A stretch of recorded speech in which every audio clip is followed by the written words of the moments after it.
Well, okay, hey, welcome to the second iteration of Task Force 22. Obviously, the 22 is um, recognizing the fact that we still have a lot of brothers and sisters out there committing suicide. That's a horrible thing. And really, what we're trying to do here in Task Force 22 is show that even though we're out of the military, or a lot of us are retired, it doesn't mean the fellowship that you had while you were in the military is gone.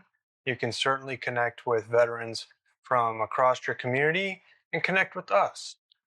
These discussions are completely candid. It's an unedited video, so sometimes the conversation gets a little raw, maybe a little spicy. But that's hey, that's us. We're veterans, and if you want to look into the mind of a veteran, you're going to see it here. We have several different generations of veterans, and we're just laying it out there for you. But I got to tell you, if you're fighting demons right now, you know, there's a lot of resources out there. But a lot of, maybe it's just connecting with your fellow veterans. Connect with us. Put a comment down below. We'll reach back to you for sure. And if you see something in the video that's either maybe controversial or funny to you, please add a comment. The guys and the gal that join us on these love it. They really find the session therapeutic, and hopefully by watching it, if you're a veteran out there and you're feeling alone, maybe by watching it, it gives you a little bit of sense of ownership or sense of oneness with us as well. All right, so enough of me talking. Let's get to the video. So what I was telling them is we're going to change it up a little bit this time and go around the horn because we got a couple people, new people here, and just kind of give a quick intro to who you are, service, retirement. If you want to give your grade, you can, or rank, and maybe a little bit about your backstory. So Jesse, you want to start? Or I can start if you'd like. I would like for you to start. Okay, well, you're the host. For those who don't know me well, Scott Hammond, retired out of the Army, Sergeant Major after 24 years. Served in all the GWAT conflicts all over the world, something like 8 different countries. I have to check my math on that. But I don't know, what was it? From 2001 till 2000 retirement, it was pretty much out the door all the time. And MI Corps, did some special operations stuff, and now I'm here loving life, working back for the Army. Moved down here, met most of you all here. Mm-hmm. Well, Brian, we met on the lake. Craziest story right there. So the creek. Yeah, the creek. We moved down here during COVID and found this place to be absolutely wonderful. Found a damn near military retirement community. I think there's more of us than there not, but we love life down here. And it turned out the guy I met on the lake, 2016. No, it was 2017. 2017. Ended up living here just up here. So that's me. Jesse, you want to? I didn't know we was going this direction, but I guess we will. Well, go. I thought we was going clockwise. You want to go the other way? You know how to better than anyone. Air Force, we go clockwise. The Army, they kind of go. Yeah. we go what we like to say the right way. Yeah. So Jesse Schreiner, I'm a retired Chief Master Sergeant, Air Force. Did 29 years and 9 days, and those days do matter. That's just every day was. But no, I loved my entire military career.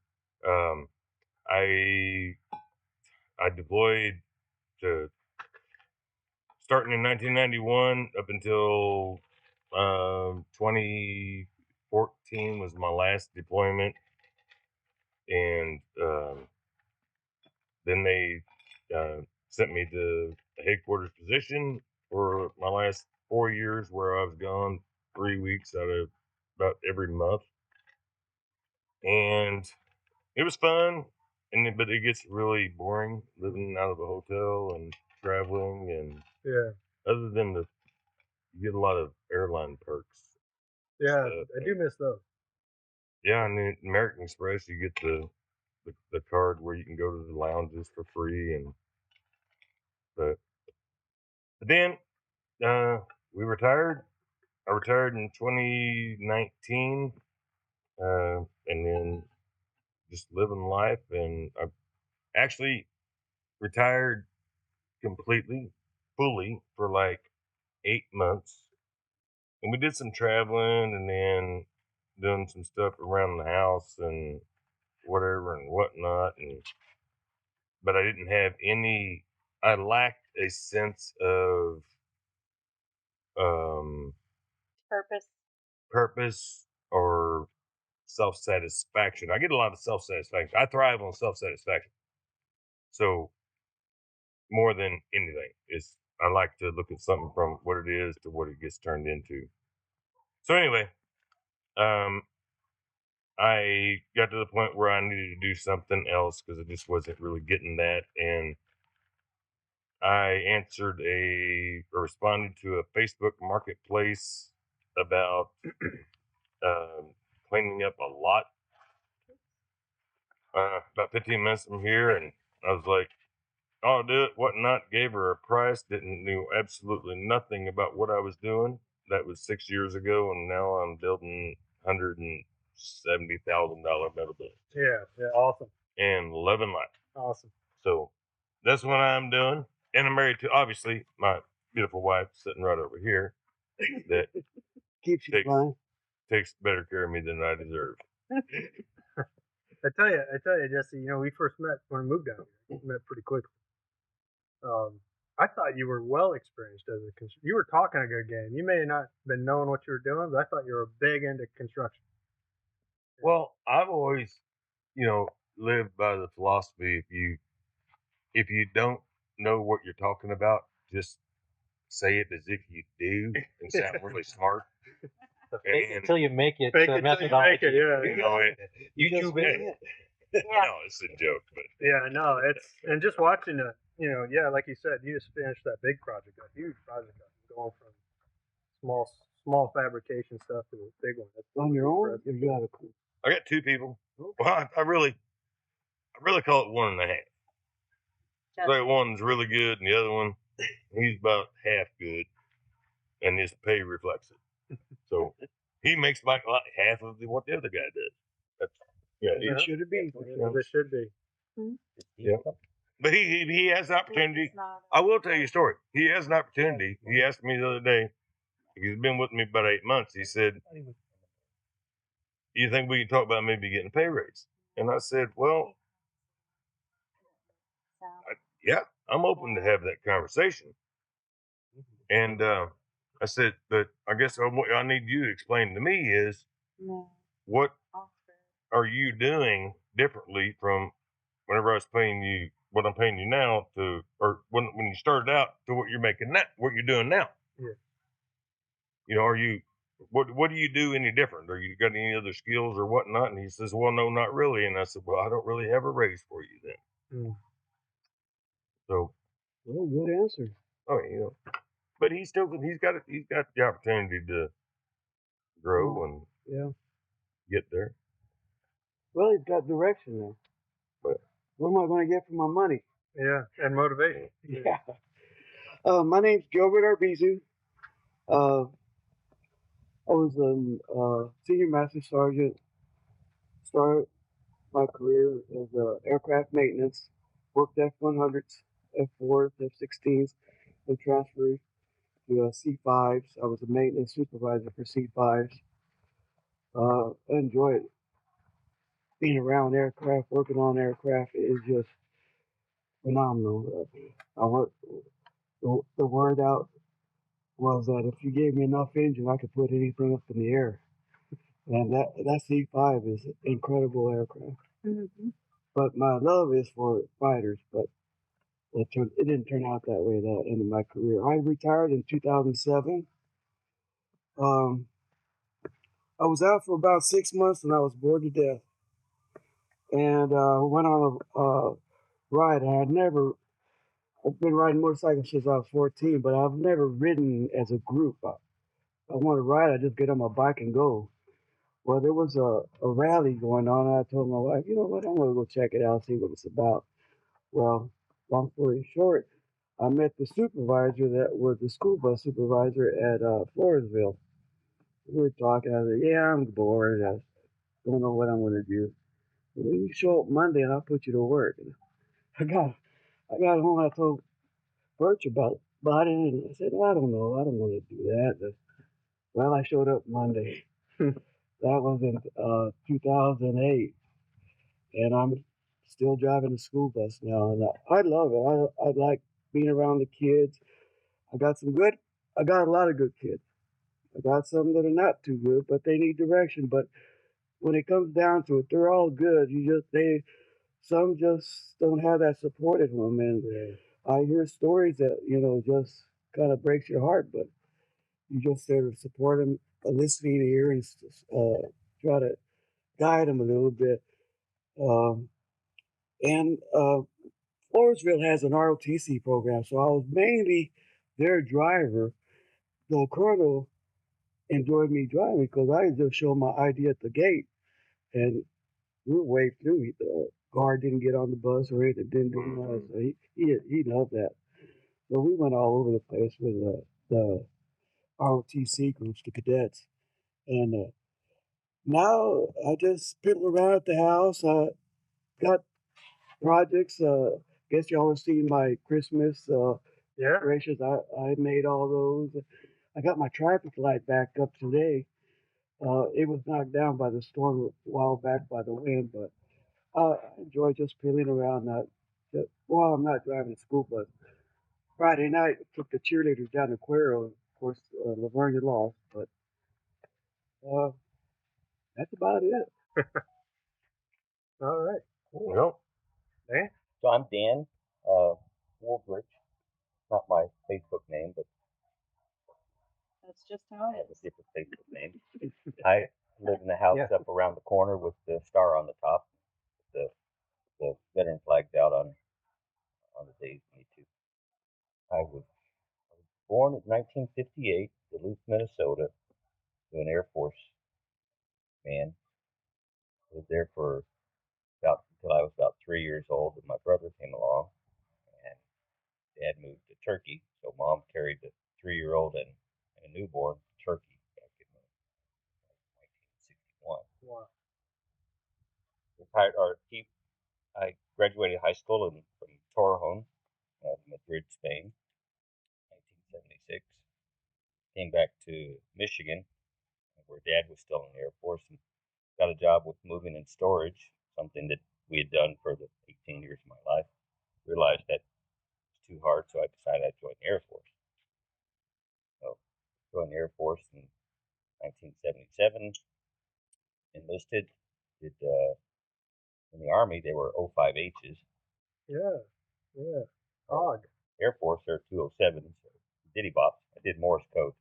So I listened to Morse code and transcribed Morse code from different places around the world that didn't know we were doing that. Did that for 7 years and almost 8 years. so you were a Morse code guy. Morse Yeah. code interceptor. Mm-hmm. You understand it? Again? You understood it? Like you could. They still have the hammer operators. Is that They do. They do.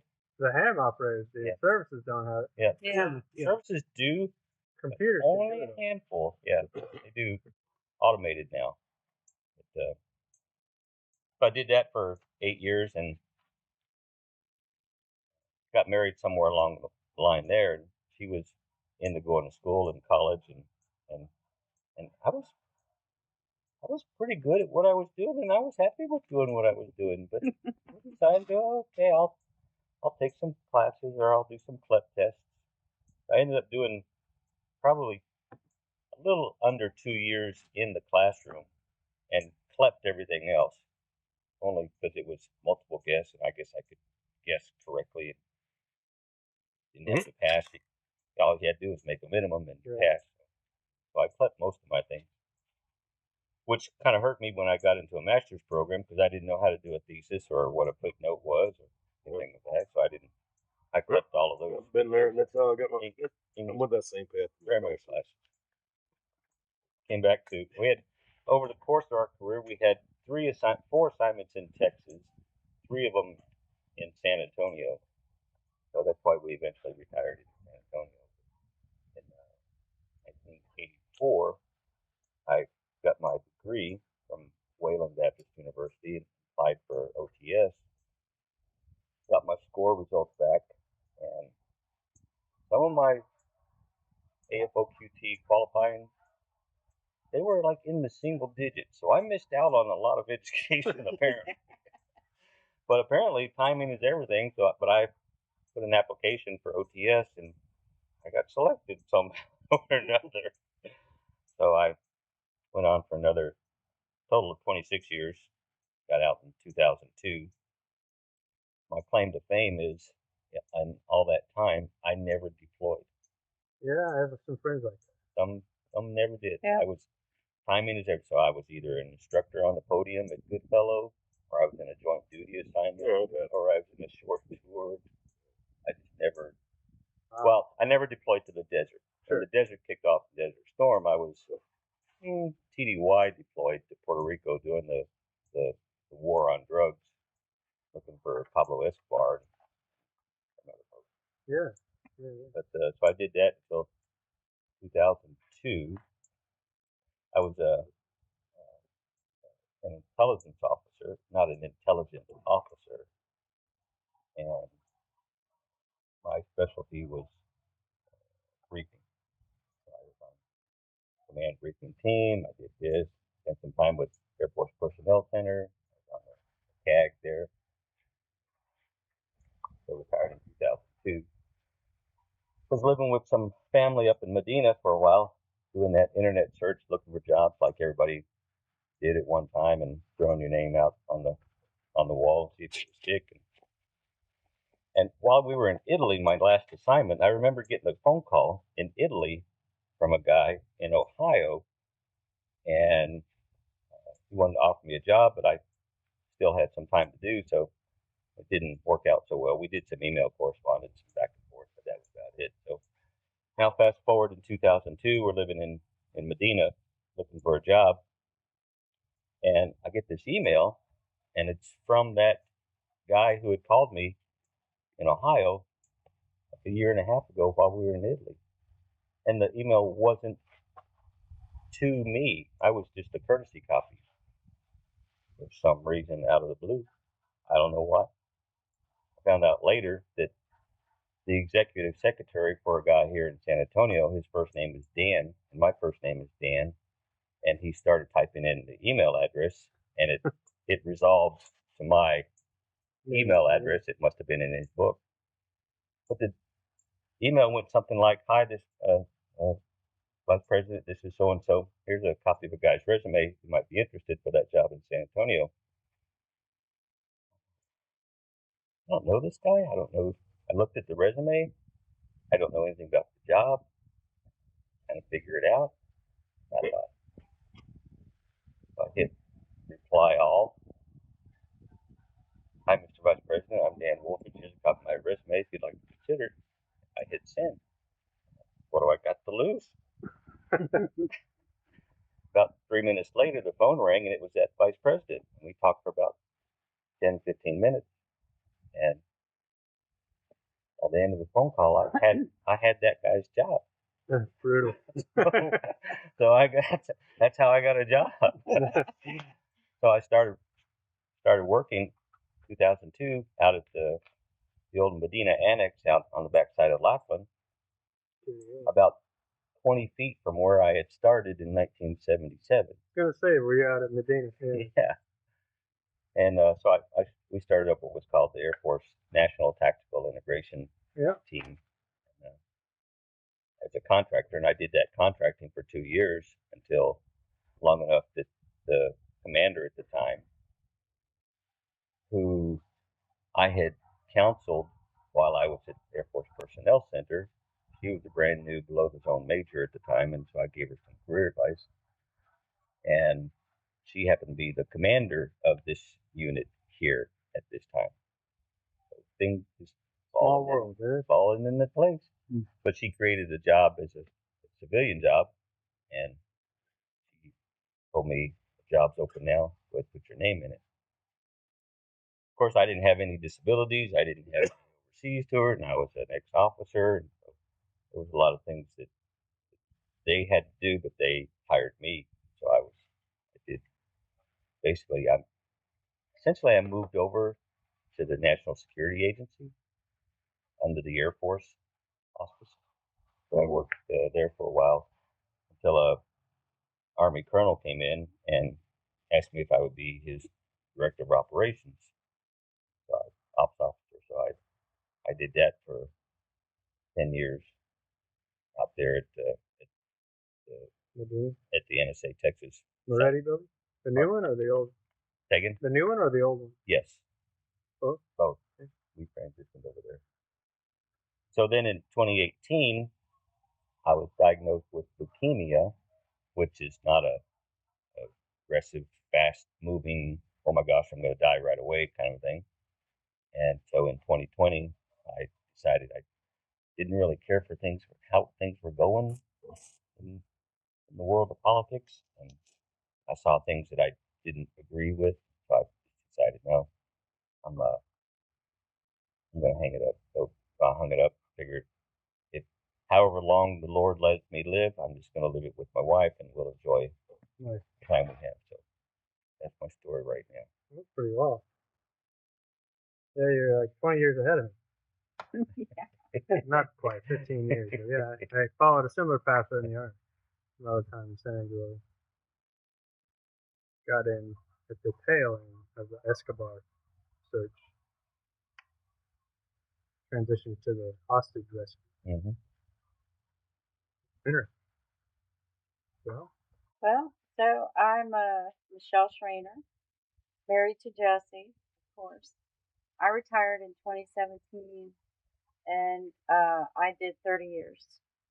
And in my 30 years, actually, when I started out, I was a satellite communications technician.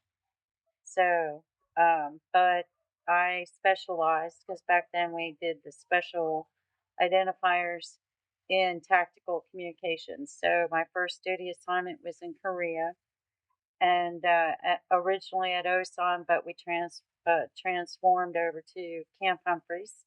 So I've been to camps and forts several times in my career. But You're that was HTAC? What's that? At HTAC? I have been to Oh, the okay. HTAC, yes. But yeah, I was assigned there first, which is kind of interesting for your first duty assignment. You're like, oh, Korea.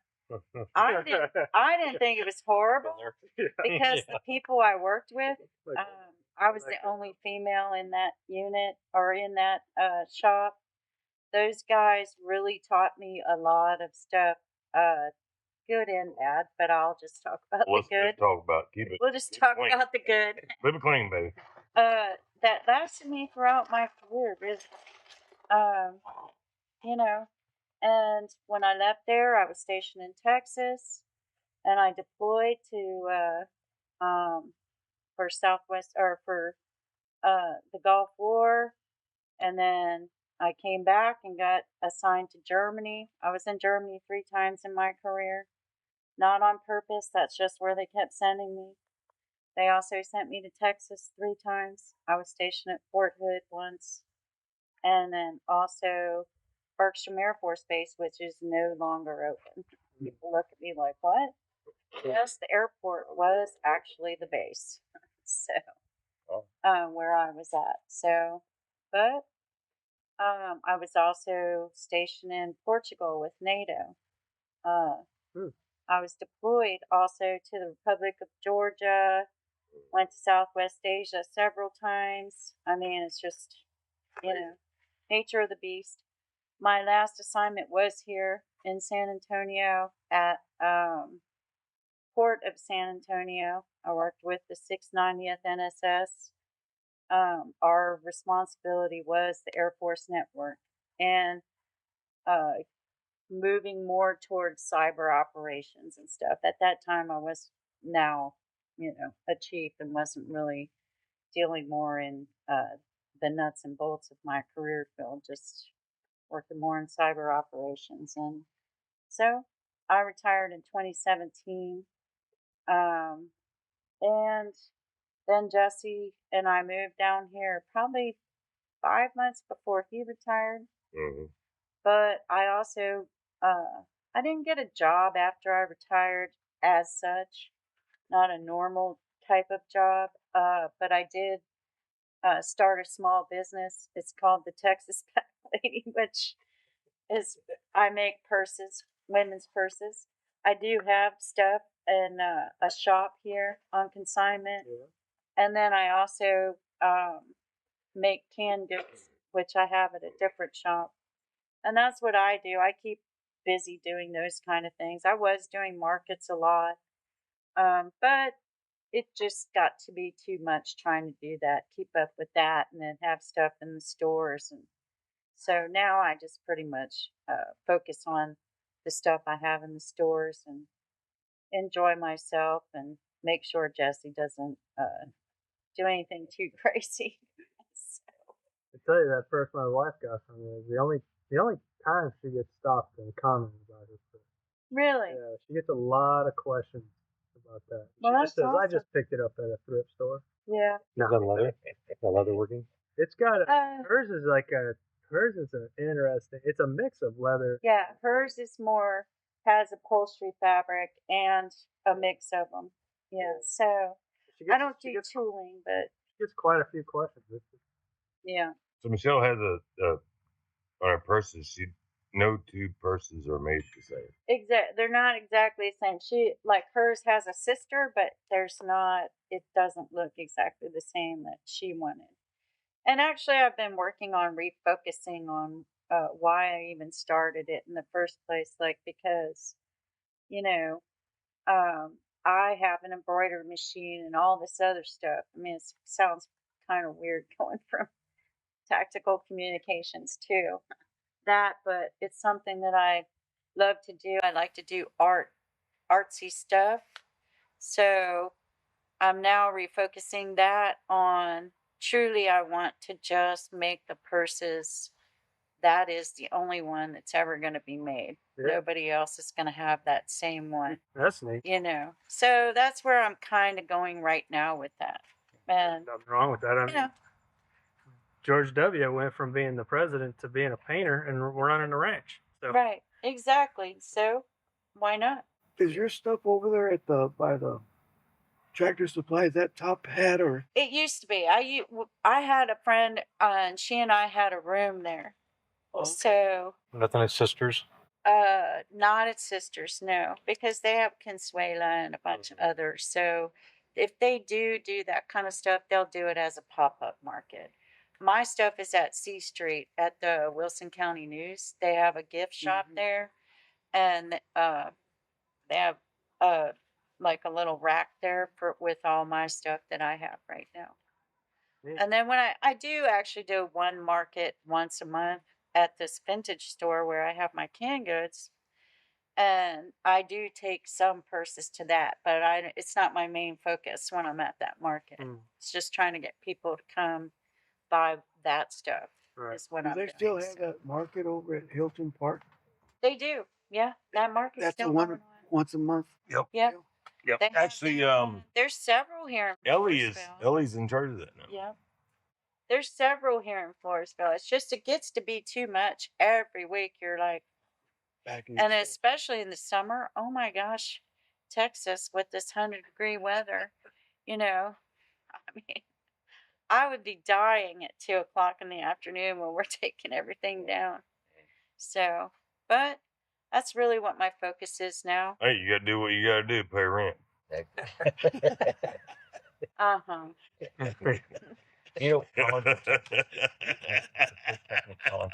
Yes, Enid. So I have several of her purses, the vintage ones.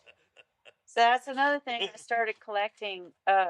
So there was a lady here. She's not alive anymore, but her family's still here and they're in Medina, right? Enid Collins. She started doing something similar with her purses. All of her purses were like very artistic and that kind of thing. And so I actually saw them at the Top Hat and started. So I have like 5 of her purses from the 60s now. They have a that's what I need to do. Main Street there in Fredericksburg Yeah. as well. That's right. And now they're making purses, but it's not the same as what she was doing because she would literally be sitting there doing the designs. They used to be copyrighted. But Michelle was talking about how she's trying to just really figure out what she wants to do going forward, right? Yeah. And I mentioned to Michelle, I was like, you know, they got a high turnover down at Bradley's. Josie, I told her you go there and work a couple days a week, and you might enjoy socializing with all them people and whatnot. And she was like, Pump gas, maybe? No. you got to reset the gas pump. Stuff He like always that. thinks he's so funny, but no. Anyway, that's my story. Oscar, Oscar. it's your turn. My name is Oscar Ahumada. I was born and raised in Brownsville, Texas, down the valley. The whole different world down there that is up here. So that being Oscar. said, Can you move that? What do you got between your legs? Josie. What do you have? Your we'll be editing this He can't. broadcast. your piece of paper. Oh, that's your announcement for your. Oh, okay. Josie, stop it. Behave yourself. What do you think? Well, I didn't know what the heck I was like. Okay, God dang. so All let me right. start off with. Yeah, Um, let him speak. I graduated from high school in 1965. I'm a little bit older than some of you guys, most of all of you. What, And- 6 years later? Right after high school, I didn't know what to do. During my senior year, all my sports guys, my friends, were going to college, so I figured I'm going to go to college. I didn't even know what that was. My friend of mine in a trigonometry class, we're taking it the second time for college, right? We failed the first semester, so we took it again the second. And we're failing the second one too, by the way. They had an announcement on the intercom saying the recruiters were at the auditorium, and seniors could leave the classroom and go see the recruiters. So we left and we went to see the recruiters. Well, that evening we were at the post office with a Marine Corps recruiter, because the guy on the stage, he was dressed blues. He was a gunny, you know, and he looked sharp. I mean, we made a beeline to him for whatever reason. I don't know. We just did. And so took my papers to my dad that evening, said, "Hey, I'm joining the Marine Corps. Sign here." He said, "No way." Right? Well, when you're a kid and they tell you no, you keep, push this thing. Rebellion. He got tired of it, so he signed. He says, I remember him telling me, he says, "I'm going to sign it, but you're going to live to regret it." So, and I said, okay, So went to boot camp right after high school, 6-7 days after graduation. And my first night in boot camp, I could remember it as it was today. I'm laying in my rack looking up like this. And I remember what my dad told me. He said, "You're going to regret this." And sure enough, man, I'm telling myself, what the hell did I get into? And back in '65, I mean, the Marine Corps was like crazy. I mean, I was so scared. I thought I'd gone to jail. This is what prison feels like, But we made it through, and I remember my drill instructor asking me why I joined the Marine Corps. And I don't know. Serve my country, I guess. You failed your gun. So I didn't know whatever the answer was going to be was going to be wrong anyway. Mine's going to be, So, I didn't have anything else to do. He's right there in my face, and he says, "Why'd you join the Marine Corps, boy?" I sit down, and right away, in my head, it came out of my mouth real quick. The dress blues that the recruiter was wearing. So I said, "The dress blues." Oh my God, wrong answer. I mean, he chewed my butt up and down. And anyway, boot camp. Okay, so Vietnam didn't know there was a Vietnam until we were allowed to read the paper after 6-7 weeks after we got there. On Sundays, we were allowed to read the paper, and sure enough, headline: Vietnam. Da-da-da-da-da-da. Damn. What? Yeah, I'll say what? Yeah. So right after boot camp, went to infantry training and went to Okinawa. I was motor transport, motor T. I was the smartest guy in the world at that time. Still not, but Yeah.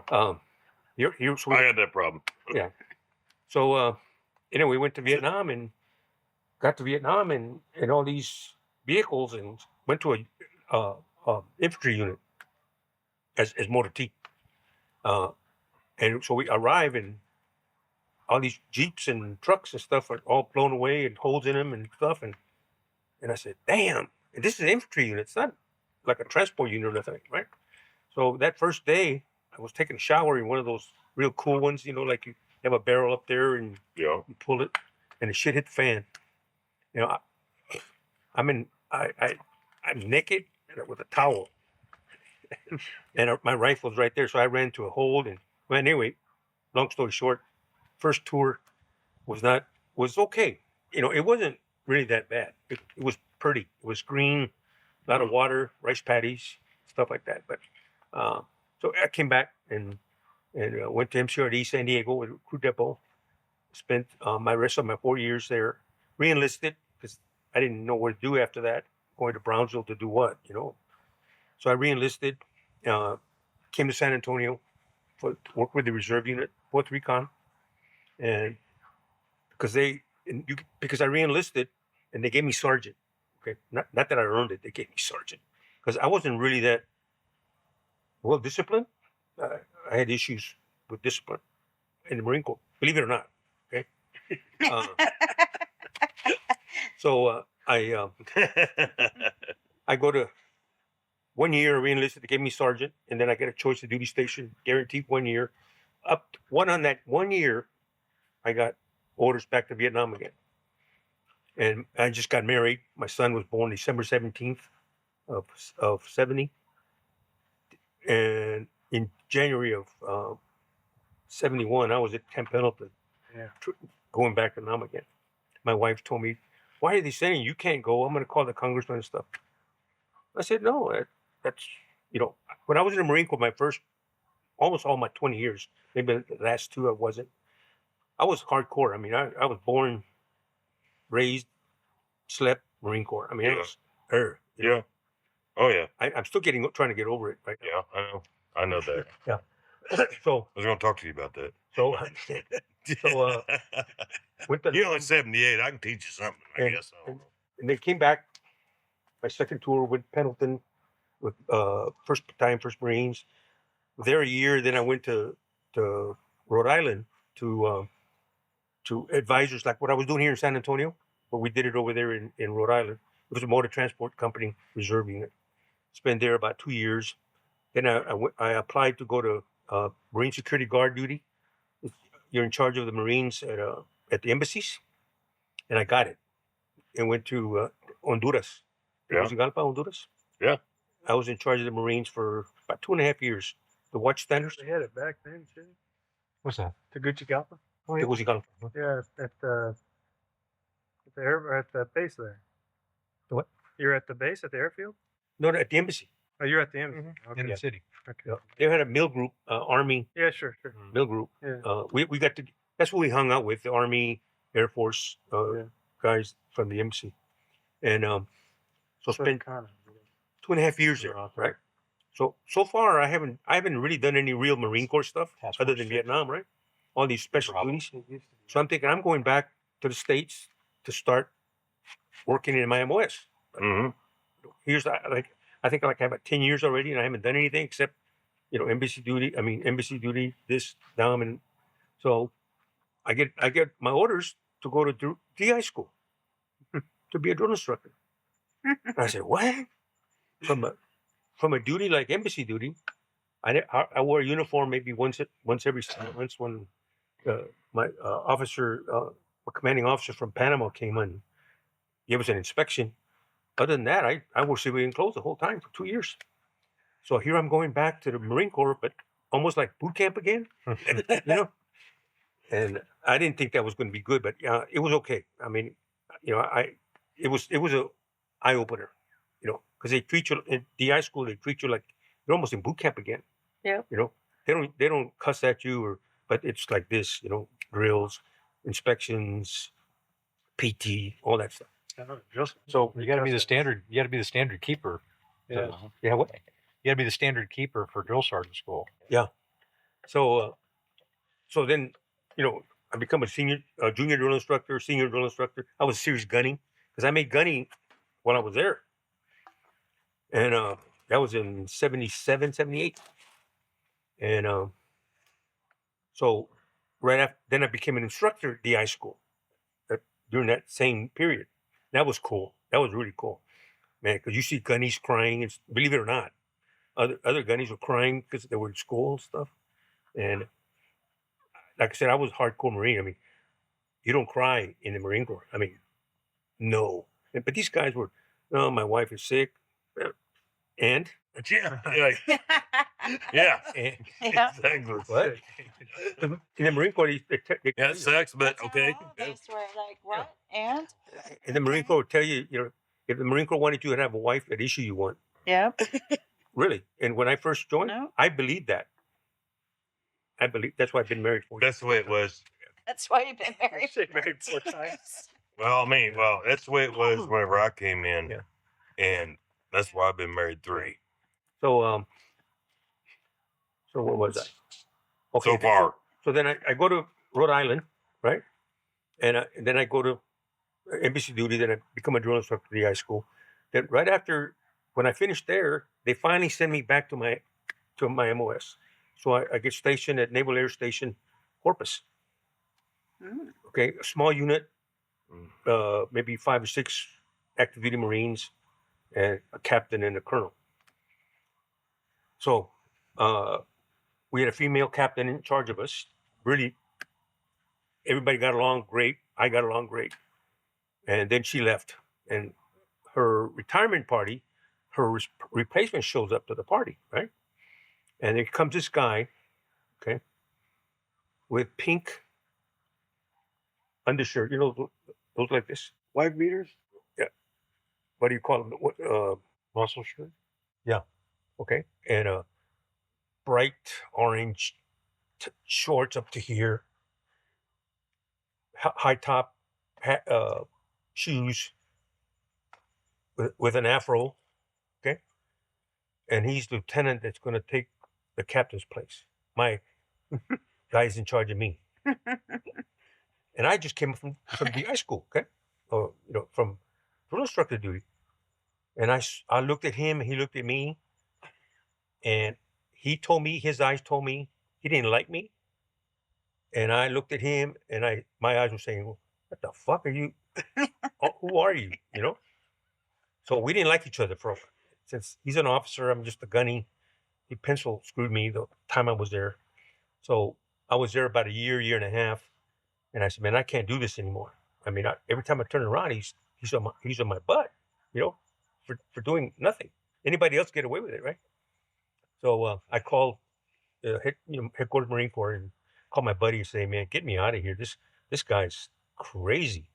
And anyway, he ruined my career. You know, I could have been an E9 the way all my record up to that point. Well, but since he screwed me, my career was done. I couldn't make E1 again if I could. You know? But they still kept Well, you could make E1 again. Yeah, you could. But that was tail, really huh? There is a That was- method. That's pretty good, Oscar. I couldn't make E1 again. So my buddy helped me out, right? And I get orders to leave. And guess where I went? Back to the drill field again. Oh, it was so awesome. It was like homecoming. I mean, all the guys that I had taught when I was instructor were still in the drill field. And it was like homecoming. It was like, you know, Yeah. it was, high school reunion almost. Okay. Kumbaya. Yeah. So I that's where I retired after that. Yeah. 85 is when I retired, came to San Antonio. They didn't have these programs they have today where you go get training or help, or it was like nobody cares, right? Yeah. So I was like you. I went out, looking for a job, and and I never got a response to anything. So I finally started, when I saw resumes at the bottom, I would say, if you need anybody to get his head blown off at 500 yards with a peep sight, I'm your man, right? I sent him like that. It pissed me off, right? So I said, I'm thinking, what am I going to do? My son is getting ready to go to school, private school, St. Gerard. Got to pay. So I got to find a job. So I was, Fort Sam. I went to Fort Sam Civil Service, and there was a long line of guys, submitting their applications. They're all talking, and I heard one say, "Yeah, I've been here 6 months already, and I still haven't got a job." And I thought to myself, "Oh crap, I'm screwed because I need one tomorrow." So I don't know what happened to him, but I got called like 2 days later, no interview, Vietnam vet, so they gave me the job. I did there 2 years. I didn't like it. I thought you were a superintendent. Huh? For a school? Were you a Yeah, superintendent? that's I'm not there yet. Oh, okay. I'm still trying to find myself. Okay, so I'm getting there. So, a friend of mine, golf buddy of mine, Romy Vela says, "Hey, can you help me coach football at TMI, Texas Military Institute, up Yep. on the north side?" I said, "Yeah, man, heck yeah, I love coaching." And he says, "But you got to be here by 4:00, 4:30." Damn, I don't get off my job over here till about 3:30, 4 o'clock. So I went back and told my supervisor, I said, can I come in early, work to the lunch hour, and get off at 3 o'clock because I need to be there too. And he said no. and I told him, I said, hell, I don't do anything anyway. I'm just sit here most of the time. And he got mad at that, right? So I just told him, I said, you know what? I quit. And I walked out the door.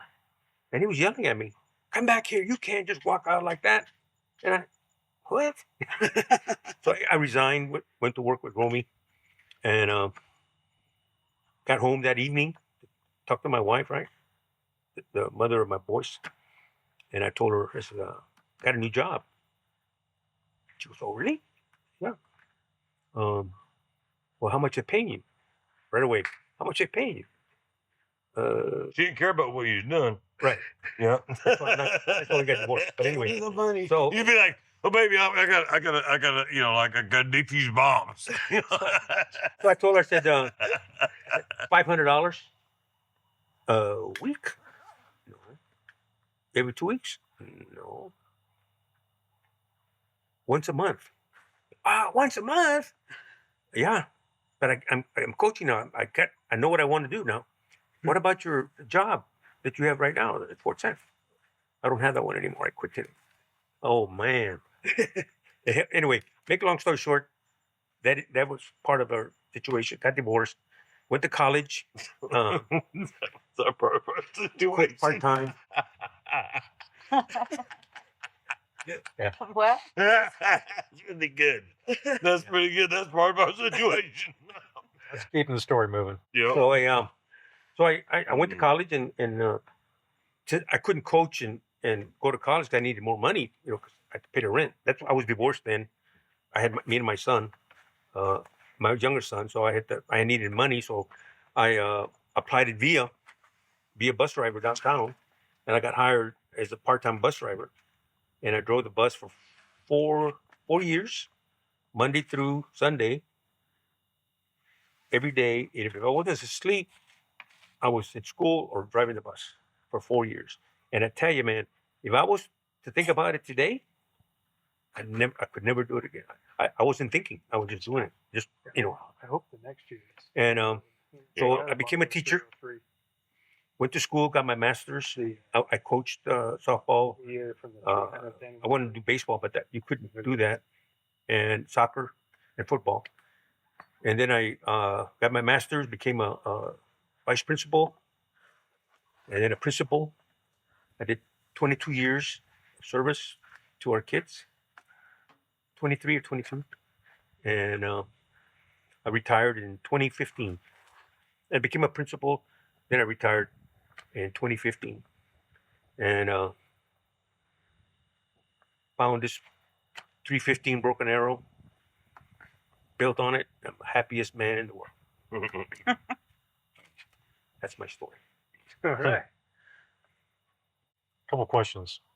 First of all, Port of San Antonio, is that Kelly Air Force Base? Yeah, AKA it Kelly Air was. Force Base? Okay. Yeah, now, I mean, it is, but Still, yeah, that's where we flew out to go to Haiti after right. the quake there. Oh, you went to that? Oh, I was Secondly, there. Hey, you was in Haiti? I was in Haiti, 2010. I was there the day after it hit. Yeah, it was a shithole. the shithole before before the earthquake. Yeah. Even worse afterwards. I was at Port-au-Prince Yeah. in that little. You may have been too, but I'm gonna use I was at Port-au-Prince. We was like in a little barn. Well, we're at the Yeah. headquarters right outside the embassy. Oh, Haiti. okay. I was in Port-au-Prince where we had the one of these, the 82nd Airborne came in, and Yeah. that's the place. I mean, not to interrupt. No, no, that's fine. I was But Gerardo de Rivera was, I literally we missed him, but I did get to watched see that Sean dude. Penn. I got to see Sean Penn and Maria Bello and a few. I got to see both presidents that showed, both ex-presidents that showed up there. That's all that. Clinton and Chelsea. Bush and Clinton. showed Both, up. I got pictures of both of them. John Travolta showed up at I didn't see Port-au-Prince. him. Yeah. You Katie probably know Couric. my neighbor, Manuel John Gonzalez, Edwards. 65, 66, Vietnam. Manuel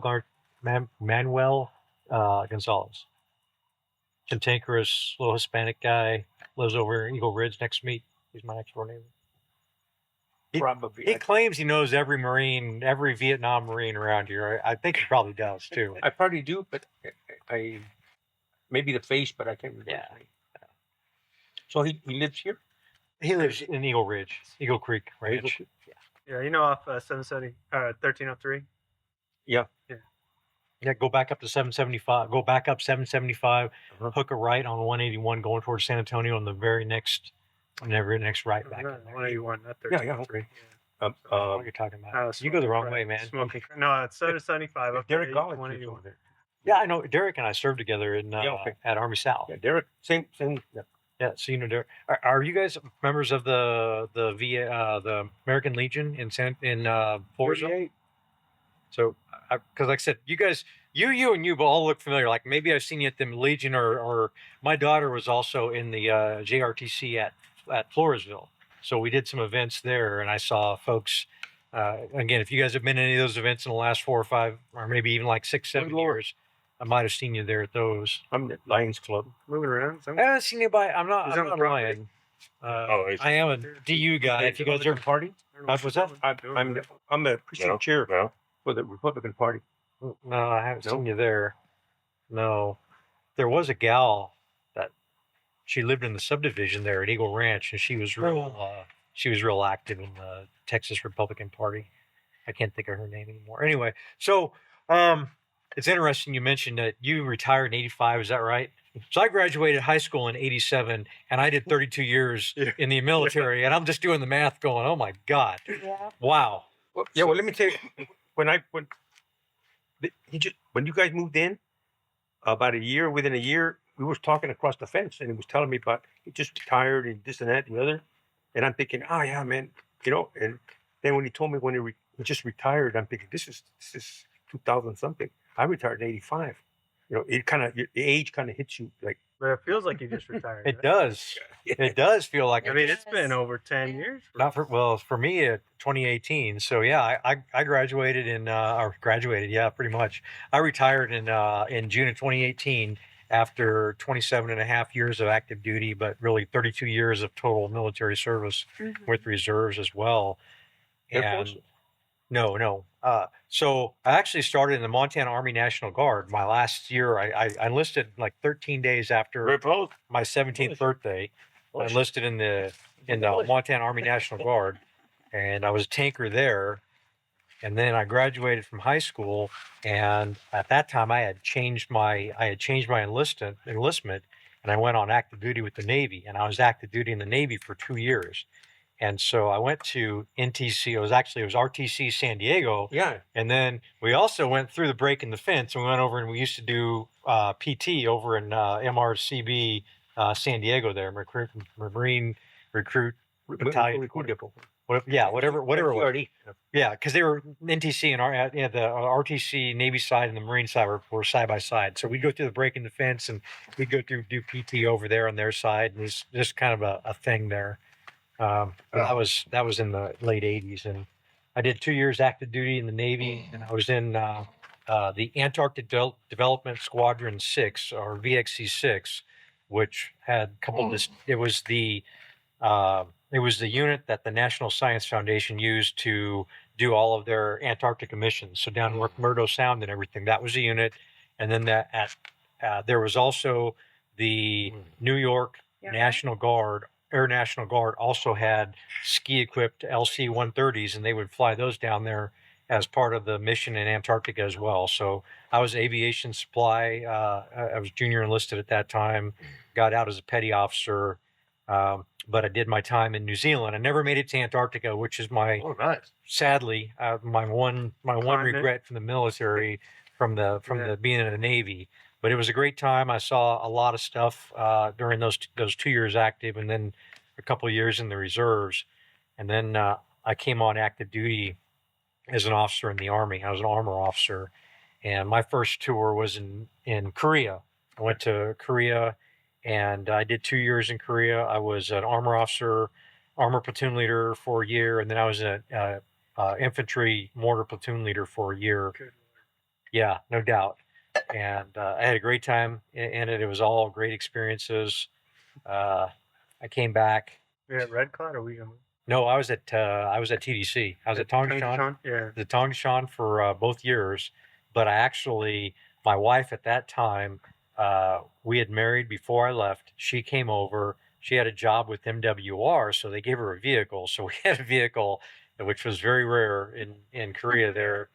And we had an apartment in Hovey, if you know where Hovey is at. Camp Hovey, yeah. Yep, Camp Hovey. So we had an apartment. If you went out Camp Hovey and you went up the hill to the top of outside of the town of whatever that. Weijang. Not Weijambu, no. It was Tokuri. Tokuri. So you went to the top of the hill in Tokuri and took a right. There was Red a big Cloud is at Weijang, right? Yes. Yeah. There was a big apartment complex there, and most of the Americans and the armor battalion that I was assigned to at that time, the commander was really pro-family, and he really welcomed his officers and his senior enlisted who had families to bring them over. And, most of us, I should say, extended for additional time so we could spend family time over there, get better assignments and do things like that. So I stayed over there so I could get the mortar platoon as well. So I did my 2 years there, and then I came back, and I was at Fort Knox, the old home of armor.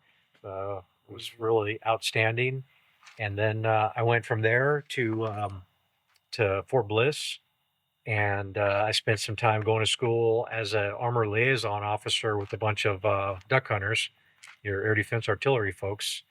And then I went to Fort Lewis, and I spent the next 7 or 8 years in the Fort Lewis area there.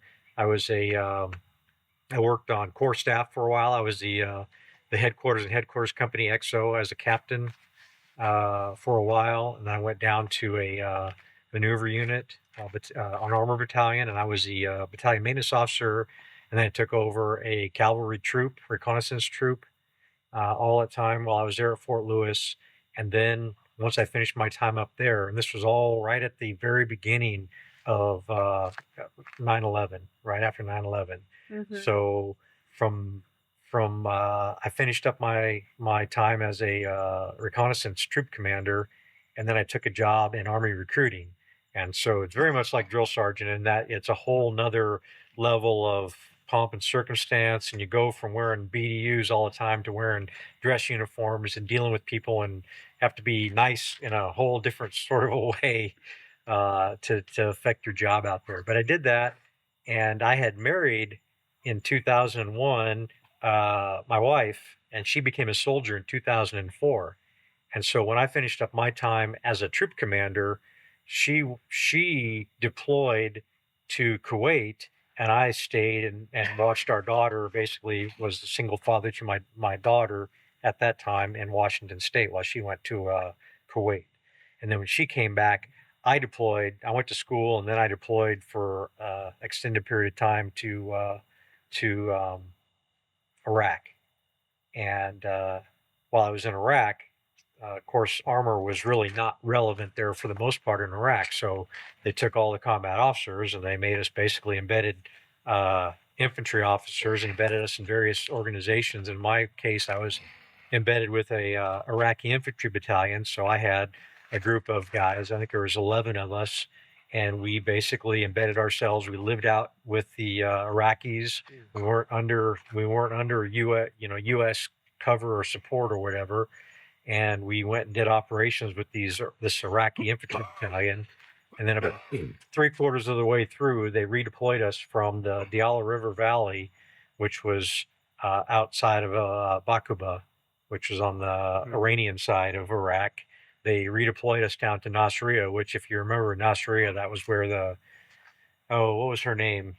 The big convoy that got redirected. The female that got hit. Yeah, that was in Nasiriyah. So they redirected us to Nasiriyah, and we basically set up an American compound out there on our own little area, and we were embedded with the Iraqis. And we stayed out there until we were redeployed back to the U.S.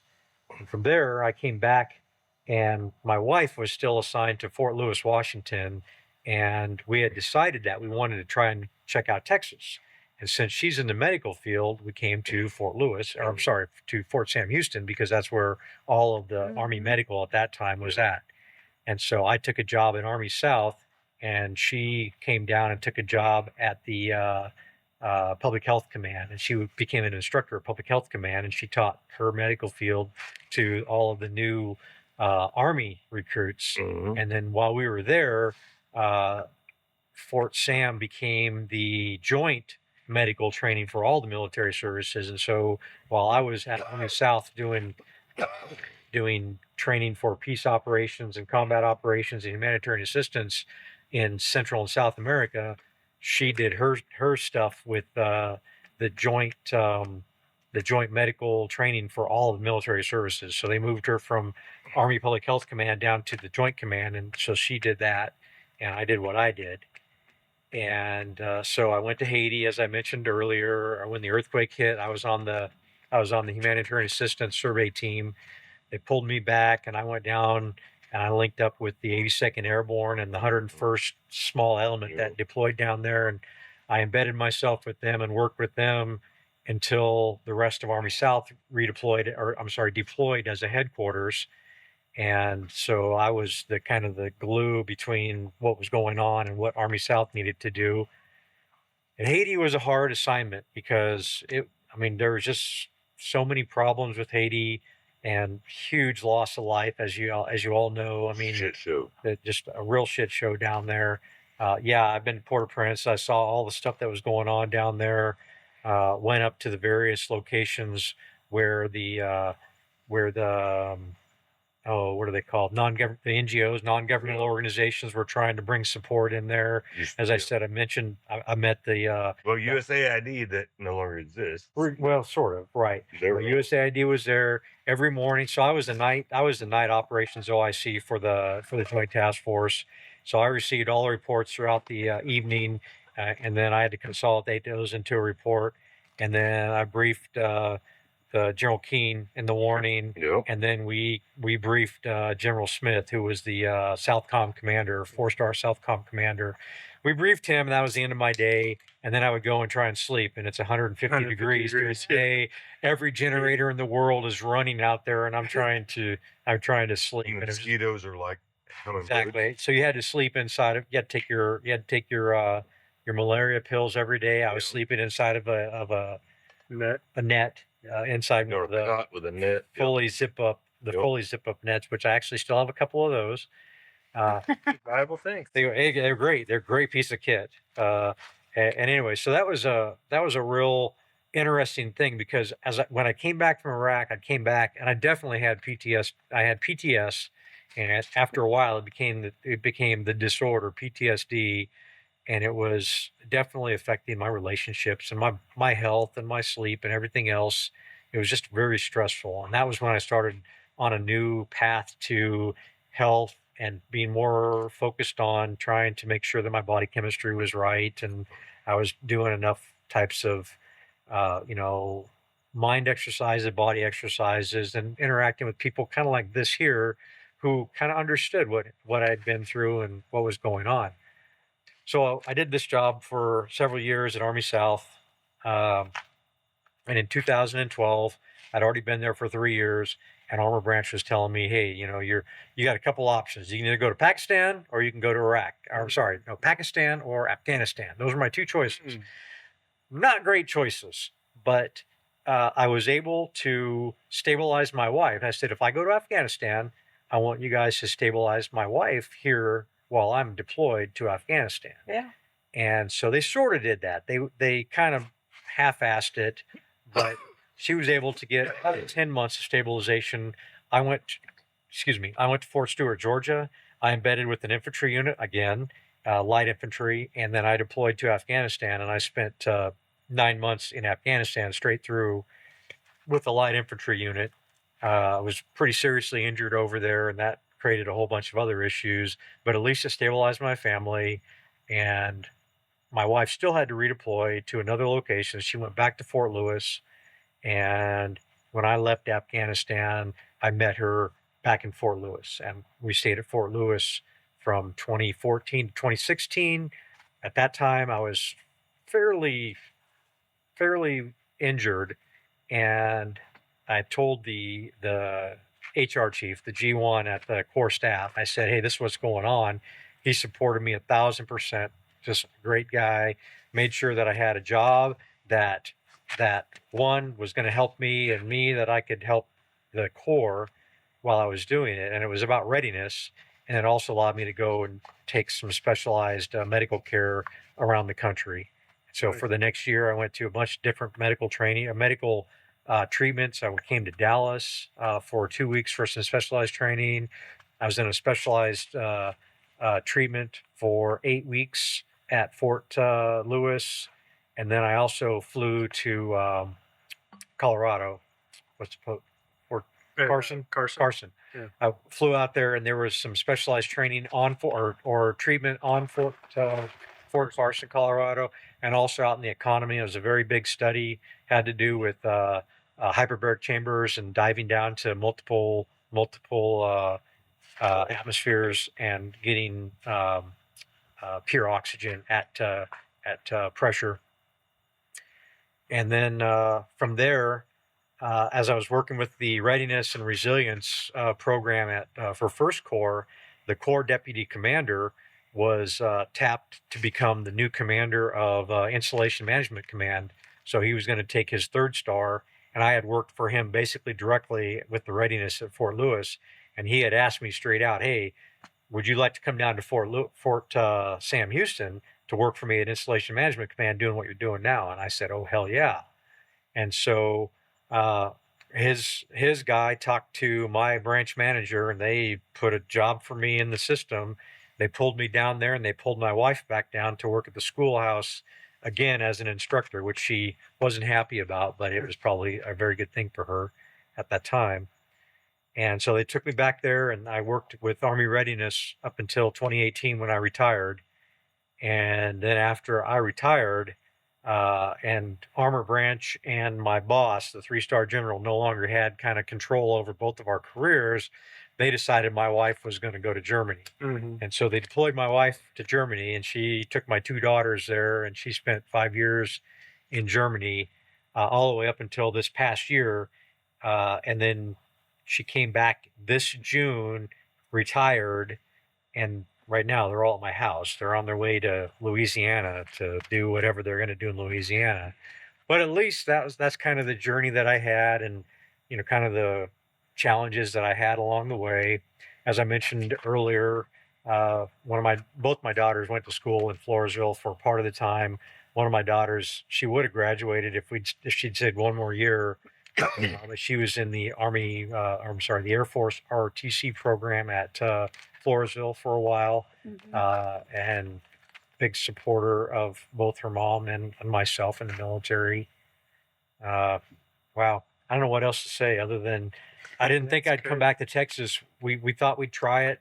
My wife indicated that she didn't want to come back here, but she's back here right now. She's going to be on her way to Louisiana. I'll probably be here forever. That's about it. So how much do you think? So one thing, we mentioned it before, Brian and I met literally on the ramp, I think initially, the boat ramp out at Choke Canyon Lake. And was it 99 we were going out of, or Mason? No, it was the Choke. It's a park.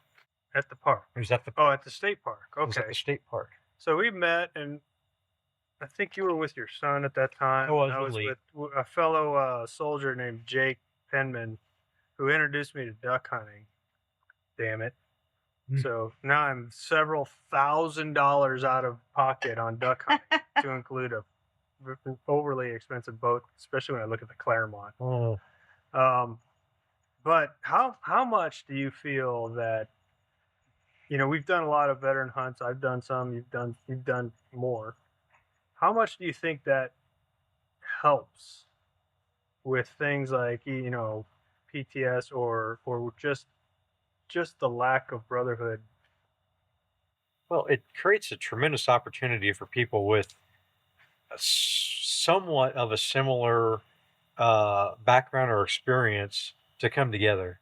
And if you just look at it from being part of the military, which is, I think it's less than 1% of the population now can call themselves veterans, you know, that are still alive. Now we're talking about a really exclusive group there. If you look at that and say, you know, regardless of whether you're any one of the other uniformed services, if you've done some time, you understand that you give up a lot to do that. And so to have an opportunity to go do something you love, whether it's fishing or hunting or there's other types of activities that are offered that bring vets together there, whatever it happens to be, it's an opportunity for you to meet people in your local area or people that have like interests, and you can, you know, take that as far as you want to. Hey, let's meet back up here in 3 weeks and let's go fishing, or hey, you know, let me know what's going on, or let me check in with you, you know, every month, check in with your 22 to see if you're doing all right. Yeah. It's just a way to touch base and let people know that, you know, you're a veteran. You can drive around in Texas enough and you can see license plates, you know, and you see, hey, these people are veterans or they're retired or whatever, but you're not really connected to them other than knowing that they're there. Well, you know, we were talking the other day, a co-worker, friend of mine, I was telling her, anybody that's Attention to any of that stuff. You know, Until somebody crashes a sign. So they plowed it down. well, that too. Yeah. We raised money. We have a new steel sign. Yeah. We It put needs some to get spikes put up. off of it. Yeah, there you go. Did you get a crane for it? Facing, up? you build an abattis right there. Build a tank. Or the tank. Just Abattis. Did you get a crane? If you want to You go. get a crane to pick it up Yes. and set it into the. No. What we're gonna do is we're gonna that's tough. set one post, and then we're gonna frame it up it's a metal post. based on with Yeah. two 2x4s that run across that are the width of the actual sign that's gonna sit in it. And then we're gonna set the other post, and we're gonna Definitely build a car crusher in front of it, though. It's powder coated. Absolutely. Yes. And it screws, it bolts in. The sign bolts to the posts. And then we do have a copper piece. We have a copper piece for the back. Oh yeah. Yeah. So We'll just let's make it so. OBR. welder and weld the bolt hole. He don't. Weld all the bolts shut. The guy that owns You OBR can't steal it. in Forestville. That's a good point. He owns the guy who owns Yeah, And a car OPR. crusher. The other thing, What's people keep OBR? stealing our OBR, the metal place in Metal 1D1 going toward People Forestville. the road signs like this big now because Wilson County is tired of buying Metal those building signs. supply. That's what OBR is. Pulling Oh, Broken okay. Arrow off the. But yeah, The definitely put owner a car crusher out there donated in the front of it, the weld back. everything Oh, up so it We can't didn't be even stolen. have to pay for That it. new Get place some on the left. giant, as those you go to giant Forestville. boulders. I'm all for just a Yes. pit. Well, it ain't new. It's been there a while. Well, yeah, about a year now. All the concrete on the walls of it, whatnot, and it's But the great big Anyway. buildings. I If you went go and 775, said I went and got take a right on 181. worried about how and you're it's heading, put in. Go back to my you original got to drop your pants on the left. weekend. That's You what go he up a little said. further, right there on the left. Yeah. Okay. You know what I'm talking about? On it. Yeah. OBR. I said, Okay. just Oscar B. Riddle. With him every day. Oscar's a good friend of mine. Wake up. So he donated that. I told him, I said, hey, we're doing the sign, whatnot. I need to get listen, I told him I wanted the gold, call somebody to ask them to put the it- stuff they make the R panel out of for metal buildings. I Well, said, I need like 11 feet, but Oh, he donated the copper. not, don't put it through the roller. I said, I need it flat. And I told him what he was doing because somebody hit our sign. I said, what are you charging me? He said, you just tell me how many feet you need. And so he gave it to us. Oh wow. No, Yeah. it ain't copper. You gonna weld it on there? It's You gonna? No. it's a copper sheet. No, we got to do it a different way. You can't weld it. Copper's expensive. It's too thin. Is it a copper sheet or is it I a? said though, you No, bolt we're it painted. up there and It's weld those copper, bolts on tight. It's like a metal building. Okay, well, Same materials on the metal building. But Probably it's just, it doesn't have the grooves. It's just flat. Sheet metal. Okay. Regular sheet metal. But basically, it's got the with copper. painted copper, It's going to be the gilded. color Yeah. back. whatever. Doesn't that paint? If you want, there's, you know, they sell that stuff. People want it to patina. No, I'm positive. It's no, it's no different. I just Like don't want my nobody- was. I'm positive it's not Instead of solid mine, like copper. being like, We need to put a sign on it that says, Oh, "Hey, meth head, it's not solid copper." Yeah, guaranteed for exactly. a maybe year. we should put a note there. I Exactly. mean, it's gonna last. Do it You pictures because you know that. You know Well, I mean, area. Mm. listen, Jesse knows. I told him he needs to get that sign up. Where's it at anyway? It's at our house. On Oscar's On trailer. it's on Oscar's Craigslist right now. We're gonna go grab that mesquite. The ski.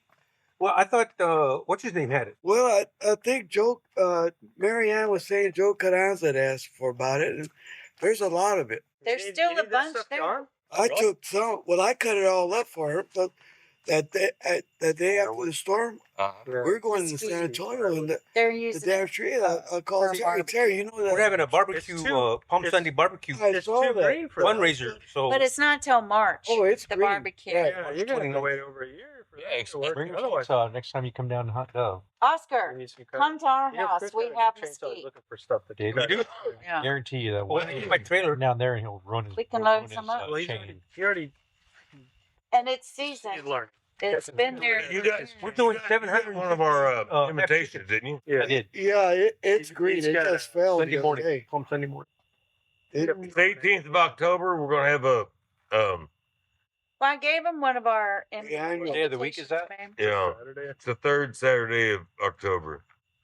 We it's Sticky Bones Barbecue. it's we have it. We have a live That's the band. guy It's who needs catered. to come here. Uh, I'm gonna try to get him next time. Okay.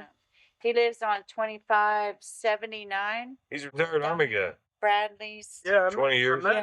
I met him when he just retired, but No, he No, retired in he's been 2007. retired a long okay, time. so I met another guy then. Yeah. Another No, Black you dude.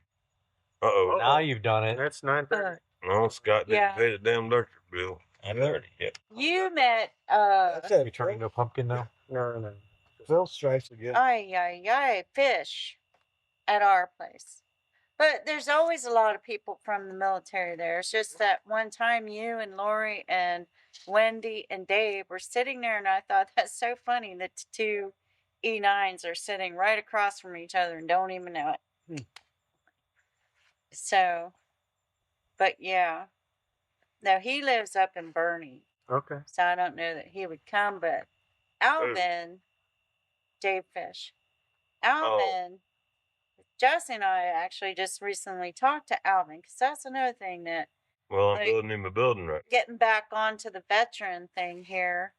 You know, Jesse and I have actually talked to a lot of people who have gotten out of the military just in the last, well, Alvin's been out for a little bit, but in the last, say, 10 years, we'll just say 10 years, that never ever filed a VA claim or did anything to try to make sure that they're taken care of in that way.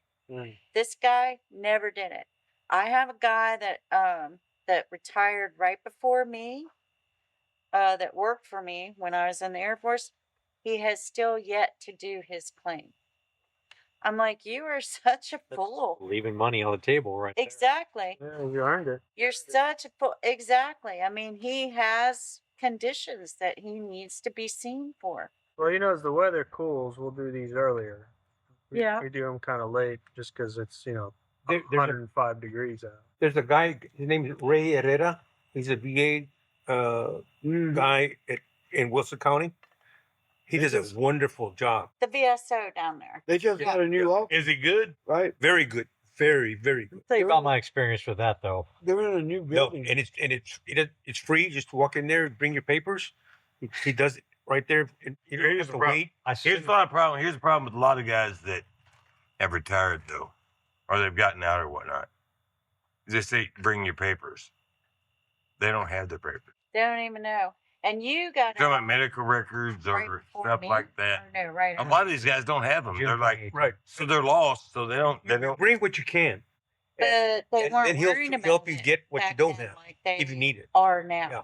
He's very good. So I contacted his office in June, Yeah. and I got an appointment. His earliest appointment was the end of September. Yeah. It's a That's long just not acceptable. I mean, that's No. that's not acceptable. It's like getting appointments through the VA. Period. Yeah, but Now- see, this guy covers all of Wilson County, so Yeah. he does post. Well, so you called Jesse and I just walked right in. I had So, 2 month waiting period, but when you go, you don't like most people say. Most guys will say, well, come back and do it again or continue the process. He does it right there where you're sitting down.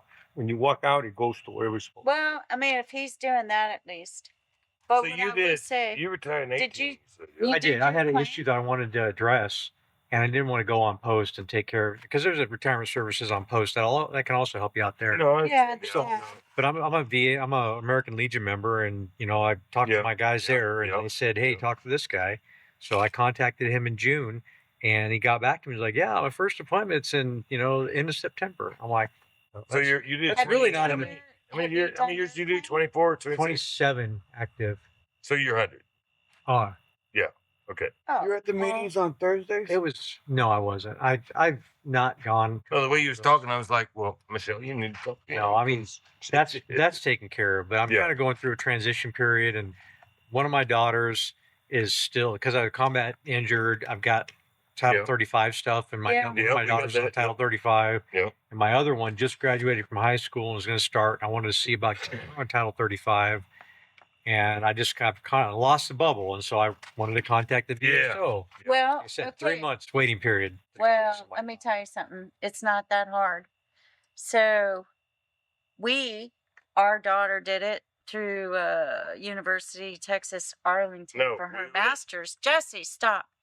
We actually called the school, and they have a representative at the school that'll just go ahead and connect it up for you. Yep. I'm serious. I It was wouldn't so even simple. wait till the That's VSO what they- does it. So my girls were all in Germany the last 5 years, and Yep. my oldest was going through college, and some of that was covered by the VA Yep. through Title 35. But I mean, again, getting ready, kind of in the middle of trying to get this divorce taken care of, and my Mhm. wife she's got post 9/11 GI Bill, and I Oh, you're doing. Oh, you're in divorce So- now. So both of us are just trying. It's a Yeah. easy separation is what it is, but Yeah. Okay. It's trying to ju- make sure both of the girls are taken care of off of the post 9/11 Mhm. and the Title 35. Uh-huh. Well, I mean, we literally just talked to the college military rep. There's a rep there that deals with it. And that's how Jalen got all of hers set up. We didn't even talk We to did. the VA or anybody about it. Well, she did. So- She did her first 4 years on my 9/11 at TCU. They had a military rep there, the whatnot. That's who I talked He to. just and- worked it all out. with that person, and it was just done. Yeah. And then And whenever after she her graduated master's TCU, degree, she same went thing. to UT for her master's. They had a person The there, military liaison or and they filed all the paperwork, and we just had to provide like a couple of things, and they did everything. yeah, we didn't talk to the VA about it. Yep. So literally you can probably just contact the school. Oh, there's some other pay issues that I wanted to address. Well, my But- kids are going to be waiting for me in the morning. Yeah. All right. Well, Yeah. Enjoyed we're it? gonna have to get ready to go. They'd be to- glad to show up late to school. Sure would. Thanks. God, thank you. Always. All right, nice meeting you. Hey, Army. Oscar, take care. Ben, Uh, take care. all right. Bye, Michelle. Over. Good seeing you. Yes, it's good to Y'all see take you. care. But yeah, I mean, I don't know what your situation is, but I do know when she went to for her master's, they also sent her emails about the Hazelwood Act and stuff like that, so that those girls or the kids can just go sign up for it themselves. Like, I'm not a Texas native, so I don't have the Hazelwood. yeah, we are We not don't either. either. So, But I'm just saying it was really simple Oh, to wait. get it worked out. Before I even retired, my son was starting college in Idaho, University of Idaho, and that was fairly seamless because there was a retired. He was a Marine Corps, and he was the Veterans Financial Aid guy at the Yep. campus at University of Idaho there, and he and I talked, and it was pretty seamless for my son.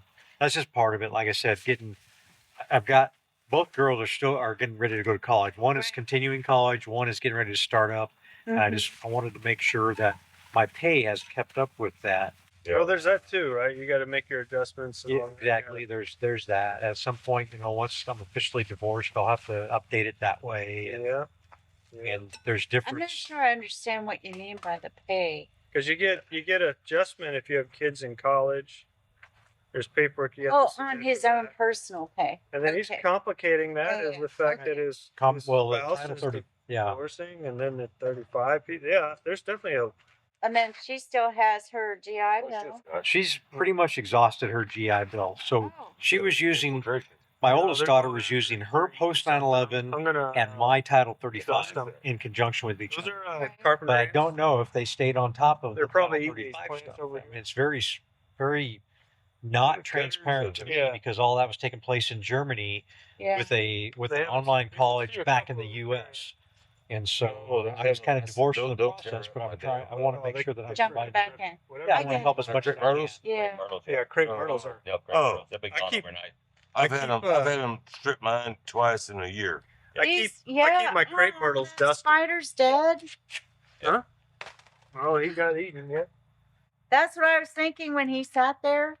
That he gonna was get going to stepped? get eaten up by those dang ants. I think he got stepped on. Probably. Oh. Who did? Those leaf cutter ants. Oh, there's a- maybe Gilbert stepped on Those are it all by leaf, accident. yeah, but those are all leaf cutter ants that are But- walking around. Right here. here, They there's a are. whole swarm. I'm like, I dang, just got some Scott, aggro in the you mail. need to get some ant poison out I've been here. using just regular. Michelle's the Amdro queen. I am. Fire I'll just tell you what. She's the Amdro there's queen. No way. Fire and dust have been taking care of them too. Yeah. It's essentially the same. The leaf cutters? So, Yeah. They've been popping up all over. But We they're treated them earlier this summer, and they went down for a while. Now they're back up. and they're back again. That's they're right. Back and forth. Nope. It's like a I use battle. I use just- Talstar. I just but protect that's the not what plants I want to. Hey, we Let them do whatever else they want. 'Cause We have right now had they're some going after plants the. get eaten the- by those damn Yeah, ants. I used to get a spray and get out my golf cart and spray it. I'm sure they're going after the plants over there. I use Anywho, motor oil. Use diesel. Yeah, that'll do it on the mounds for Yeah. sure. Light them up. Oh, I've dumped. but I use motor oil, used up motor oil on the mounds, and then I also use that for. I used to use diesel. I haven't actually done any treatments for fire ants in a while at the house, but we used to use the diesel. For the Yep. fire ants? Dump the that's funny diesel on you the say fire that ants. because that's exactly Dumping what motor Jesse. oil. Leaf cutters? Leaf cutters. Yeah. For leaf Yeah. cutters, No, I've I'll used take Andro on like- leaf cutters. I'll take 2 gallons of diesel and just dump it right down the hole and Yeah. they're gone. It's so bad for the environment. But Yeah. No, I'm just putting it right back where it came from. My water table is pretty. My water table is like 5 feet down, and I'm into water in my Yeah. place Well, over there in the Oak Hills. we just had a well. We just had a dug in well our drilled. house. You're dumping. We said when put in, they're actually installing the pump and everything on Tuesday. Tuesday. Yeah, I sent a message to him saying I want to be next. Yeah. I Oscar's told on you the what What I did the got, well right? cost you? How deep If did we it would go? have known you needed that, we could have Three- all negotiated. Well, I They- tried to tell my him. He said he total has was 6 months. 320. They came in quick. Surprised me. So they went down, they did hit actually, water 2 months and before they said they were going to do it. so they drilled, they went You're 4 well. feet, hit 26 talking feet about of the clay, Oh, okay. and then sand all the way. How'd And that they go? hit water at Have you guys got your pump 240, set up yet? No. and they went they're down going to 300, Tuesday to do it. and Why did you? they wait? hit shale. I want to see how yours went. And he went ahead and drilled another. I told him, Really? drill another 20, drilled another 20 feet. No, actually, Because my quote was for when they like when they first came, they wanted 380. to put So it's in like the at 300. I was like, drill another 20. well in a certain area. Just make So it what, sure. What did that I run didn't you? know anything. I said, okay, It was, fine. and I'm Then getting I- after the last, I 42. started- They did the air thing where they, whatnot, It was too much. 42, it'll produce 42 gallons a minute. I wanted to go You to want the, it closer much? to the house. to the 20, That's why you over, cleaned all that. not quite that's what I 21. was cleaning it. Okay. Mine So Turnkey. was With the was that electrical and pressure tank and with piping and everything else? with with a variable speed See, we could Uh, change the pump. with variable speed pump. With Right. variable speed I'm pump. glad you called because pressure. I want to say And my pressure tank is only wait a minute, like I, 30, that. 30 and that. 40 gallon or less than that mid even. September. Say again? Real tiny pressure There's a little tank. one there. Well, So, because I've got the then I said, variable well, speed The reason I'm calling you actually motor, which is postpone it. it's more. I Yeah. said okay. I want to say that Then I with saw the big truck the come by. the well itself, my well Well, I on the wanted, I don't know property if is it's in there. 307 feet, I think it I is. was talking to Jesse Yeah. and he said, By the fence. And that was What do you 16 do about just for the that? well and the pipe and everything all the way up to the wellhead. Yeah. And then I did everything I else on the top on my side. on And I your want side to of say the that that cost me fence. about Not your $2 side. grand the fence line on for, your side. for all of it So we can to include just the pump, the control box, and the Yeah. so the 300 feet of no, it's not 3, it's 270 feet of I'm waiting for my 1 my- inch my well pipe Yep. down my into bill. attached to the I watered the pump hell as out of it. well. I used Yep. water like if I And had. then I think I will. paid $1,000 for a, So I'm or waiting yeah, I to see paid what the bill's gonna $1,000 be like. for a 1,000-gallon storage tank because I'm on a It'll gravity be very system, high. Right. and then I just have it wired But to I a just generator. wanna- There's no property I on just my wanna check. ranch down in George West, so I've got a 220 volt compressor or not compressor generator Yeah. that I run to pump. Yeah. I haven't put a pressure tank in, but Solar and battery. Yeah. if I do put a pressure tank in, Yeah. then I could do a little more irrigation and stuff like that. Yep. A little bit easier. Because doing Well, that's what I'm gonna do with my man. I'm gonna mainly do irrigation, but we're gonna hook it up to the house because it's Not mainly. we're stuck in we're actually we're on a community well. So we're pulling. I got to think about it the other day because I thought about we was going to keep the city water we call it, which is the well. Do you guys the- have the a well community. tower? Do you have a water tower in this neighborhood? No. No? It's just they pump it right out of the ground there and Yeah, have a more or whole less they pump it out of the ground and send it to us. Really? Okay. So we're not gonna have that. So I'm pumping from the same fucking hole they're pumping from. Exactly. So it's like I'm totally gonna cut them off. And we actually have really good. A lot of people in this neighborhood have problems. We have a water softener Mhm. that I installed 6 years ago for $700. It's a Fleck 5600. They're badass. It's a salt. You got a tank. You put a bag of salt in it about every 2 months. Okay. But yep, We've we're gonna never cut seen off one.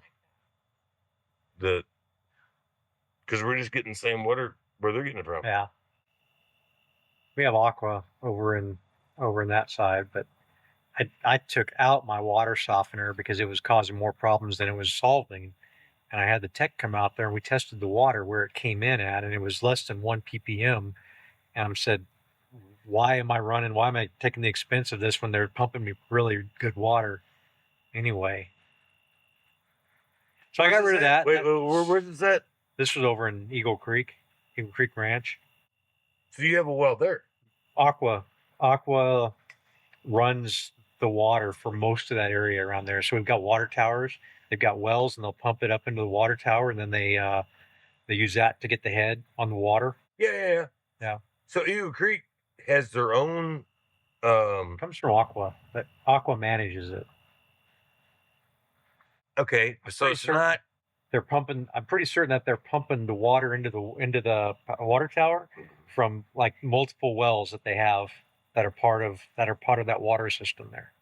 I don't have a well in Eagle Creek. My well is down in George West. Yeah. Talking about No, it. got it. Yeah.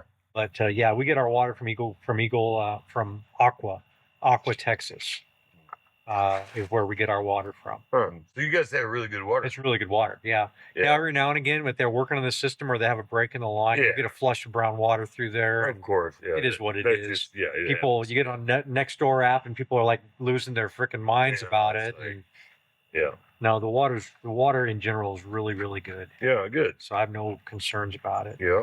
I actually had it tested. I had it tested when I was brewing beer a lot. Yeah. I sent the water off, and it came back very favorable then. And then most recently, when I was having some issues with my water softener, I had the guy come out there and we tested it right on the spot at less than 1 ppm, and that So was he recommended you take your water softener out. so it didn't need it. Yeah, Well, he didn't need it. Oh, okay. didn't need it. Yeah. Yeah, what had happened was the water softener, the internal workings of my water softener had come apart, Yeah. and so all that bead media had gone through and ruined all my fixtures throughout the house. So I've been replacing those out, and that's when I called the guy out there, and he came and looked at the system, told me what the problem was, and then we tested the water Yeah. where it came in. Yeah. Yeah. Yeah. No, I did. I bought this Black 5600. A buddy of mine, he's a Colonel 06, Rob Snodgrass. He lives up in the hill country, and he was like, and he got a recommendation from somebody else, and it was this Fleck. The name brand is Fleck 5600, and he's like, we've had nothing but great luck and whatnot, and so I was like, okay. Yeah. So, in the house, we already had one in our house. It was already plumbed in for it. It had one, but it was obviously it hadn't been worked for a while. And Now, we've is had yours isolated? 6 for the years. It's outside? like, say again. Is yours isolated for the outside spigots? In other words, your Yes. plants and whatever. The outside spigots are not Okay. on the water softener. Okay. And well, this is amazing. Like How I crazy. don't think I've ever seen so many ants in my life. They just showed up when you all started. Yeah, come check out my Well, place. I've it's got them cool. popping up all over. Yeah, I'll follow them. Like I mean, across just the the, yard. I was like, I was just sitting here. I was like, Later, holy shit! I'll I'm go gonna get figure out $30 what- I in a did minute. do that recently, And though. then I've got a. I've been bit by some of them damn ants out on our new lease. Yeah, But I think the harvester, the ones that, man, the ones I've had some, man, they bite the shit. Big These old guys- ants, and they bite. These guys don't usually bother. yeah. Leaf cutters are pretty docile. No, Yeah. it's just Little tiny black ants that'll sit there and gnaw on you. yeah. Bite after bite after bite Mhm. after, and I'll end up with like a string of bites. Little I- red I- dots, little burn. I react bad to pustules. them. Yeah. I've had some of them. I don't know what they are. Well, Fire I ants. thought they There's were a harvester black ants. The harvester ant, not Cutter the ants leaf and cutters. These are the Ants. same. No, Yeah. there's a difference between harvester and cutters. They all do the. But whenever they bite you, tree. I had like, Come back. oh, it was like 4 days Spray the line too. before I got over it. What I do have down on the ranch, I've got red ants, actual Texas red ants down at the ranch, Yeah. which is the primary food source for the horned toads, Texas horned. Yeah, so I let those things go because I love seeing those horned toads down there on the property. Yeah, they got devastated there. What, 20 years ago? Yeah, they're really. They're coming back now, though. Yeah, I think they're coming back. They were for a I've while. tried to do minimal amount of driving and stuff down there in the place so that I think I've seen 2 this year, and they were both juveniles, so there's still a population that's a reproducing population. Yeah. As kids, we used to catch them all the time. Yeah, that's a federal felony nowadays. I'm sure it is. Yeah, everything is. Yeah, exactly. well, My dog did a felony about 2 weeks ago. He went and retrieved a tortoise that I had out by the well. I was Just brought doing 'em some, back. yeah, I was doing some stuff on the property, and I saw him. I'm like, okay, well, I'll kind of bypass him. The desert tortoise? No, it was a box Box turtle. turtle. Anyway, Bailey sniffed him out, and then he was like messing with him, and I'm like, dude, just leave him alone. I had my controller, so I zapped him a couple times to leave it alone. Well, I'm down doing some concrete work down there on that wallow, and I'm like, where's Bailey at? Next thing I know, he comes running up to me. He's got the damn turtle in his mouth, and he's brings it, and the turtle's got everything all Well, tucked in, all tucked What in. time is it, babe? I don't know. Yeah, But ten to Probably 10. bedtime. Yeah, oh my gosh. 2200. yeah, time Yes, goes sir. quick. Well, I appreciate y'all coming I guess again. play on Good. play when you're Yeah. feeling. Good meeting No, everybody. I didn't mean to make everybody leave. Yeah, it's time. Stay in my house. For us to get going. Some folks have to work, not me. I don't either, but